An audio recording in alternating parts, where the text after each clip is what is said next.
Here's a Dunstan chestnut tree I planted 2 years ago. It is doing very well.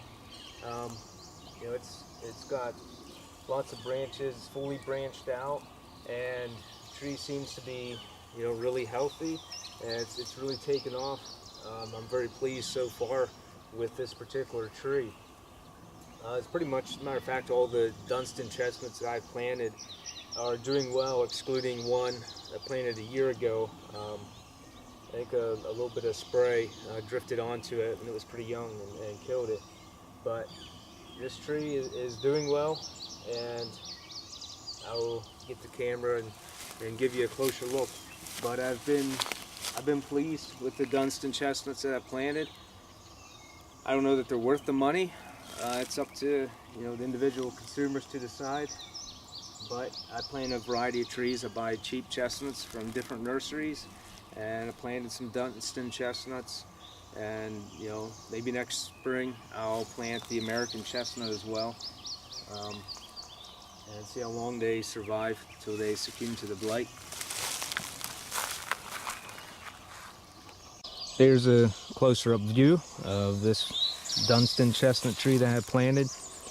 It's branched out well, it's fully leafed out, and if I show you here, at the end of these branches there's at least 6 to 8 inches of new growth. It's May the 18th, so I'm fairly pleased, and I'll walk over here a little bit and show you another Dunstan chestnut that I planted 2 years ago.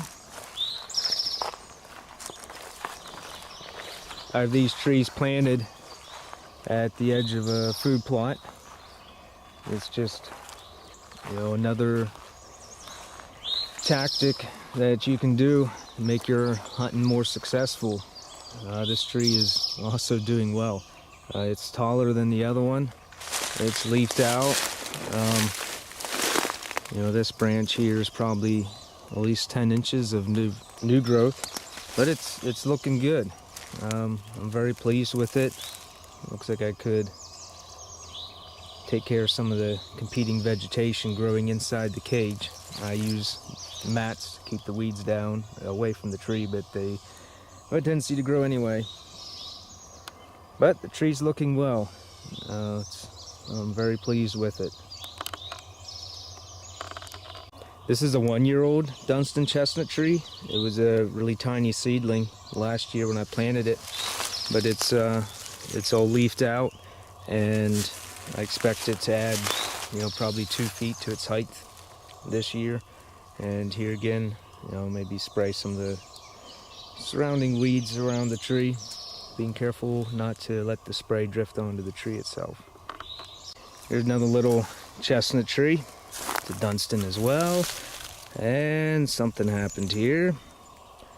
The top of it maybe got blown around in the wind or something, but it'll be okay. But it's looking good. It's all leafed out, and I think it's going to grow well this summer. I have to keep an eye on the weather. If it's dry for an extended period of time, it'd pay to water the trees. And here again, I need to come in here, some spray, maybe a weed eater, and cut some of the surrounding weeds back, some briars and stuff. That'll compete with the tree.